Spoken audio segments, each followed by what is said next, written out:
என்னோட monthly salary ஒரு 70,000 80,000 இருக்குன்னு வச்சுக்கோங்களேன். அதை வந்துட்டு அவ வந்துட்டு ஜஸ்ட் ஒரு 4 மேக்கப்ஸ்ல முடிச்சுட்டு வந்துடுறா. நீ மாசம் 30 நாள் சம்பாதிச்சுனா 4 நாள்ல சம்பாதிச்சிடுறேன் அப்படின்ற மாதிரி சொல்லிட்டு வந்துடுறா. ஸோ அவளை ஏர்ன் பண்ணி அவளுக்கான விஷயத்த வாங்கிக்கிறப்ப அவளோட சொந்த காலில் நிற்கிறா. அதை பார்க்குறப்ப எனக்கு ஹாப்பியா இருக்கு. டெய்லி வந்து என்கிட்ட என்ன நடக்குது எல்லாமே சொல்லுவாங்க. மேம் இன்னைக்கு இது பண்ண சொன்னாங்க, நான் இப்படி பண்ணேன், என்ன திரும்ப பண்ண சொன்னாங்க. செகண்ட் டைம் தேர்ட் டைம் பண்ணுறப்ப எல்லாரும் கரெக்ஷன் சொன்னாங்க, நான் இதெல்லாம் பண்ணேன் இப்படி செஞ்சேன், அசெப்ட் பண்ணி எனக்கு கரெக்ஷனை அப்படின்னு கேட்டேன். ஆமாம் கரெக்டாக தானே சொன்னாங்க அப்படிங்கிற மாதிரி இருக்கும். அதெல்லாம் அவங்களே கூப்பிட்டு அவங்க மேம்லாம் பேசியிருக்கேன்.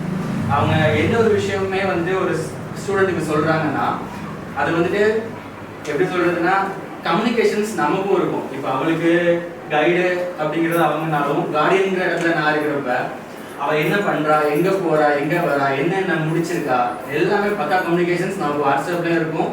அதுக்கு ஏதாச்சும் ஒரு பேக்லாக் இருந்தாலும் சார் இப்படி இப்படி பண்ணியிருக்காங்க, இதை இப்படி நீங்கள் கொஞ்சம் கொண்டு போங்க, நான் இது கொண்டு போயிடுவேங்கிற மாதிரி நம்மகிட்டே கம்யூனிகேஷன் பண்ணுவாங்க. ஒரு பிரைமரி ஸ்கூல் மாதிரி நடத்தி ஸ்ட்ரிக்டாக இருக்கும். பொண்ணுங்க வந்துட்டு அவங்களோட டிசிப்ளினில் கரெக்டாக இருக்கணும், அதை அவங்க ரொம்ப பக்காவாக பார்த்துக்குவாங்க.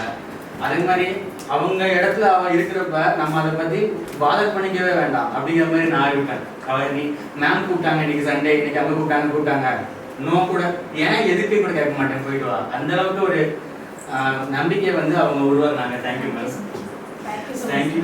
அவளோட ஃபியூச்சருக்காண்டி நீங்கள் கொடுத்த கைடன்ஸ், இப்போ அவளை இந்த அளவுக்கு கொண்டு வந்து வச்சிருக்கீங்க. அவள் ஏர்ன் பண்ணுறா, அவளுக்கான தேவையை அவள் ஏர்ன் பண்ணிக்கிறா. Thanks ma'am.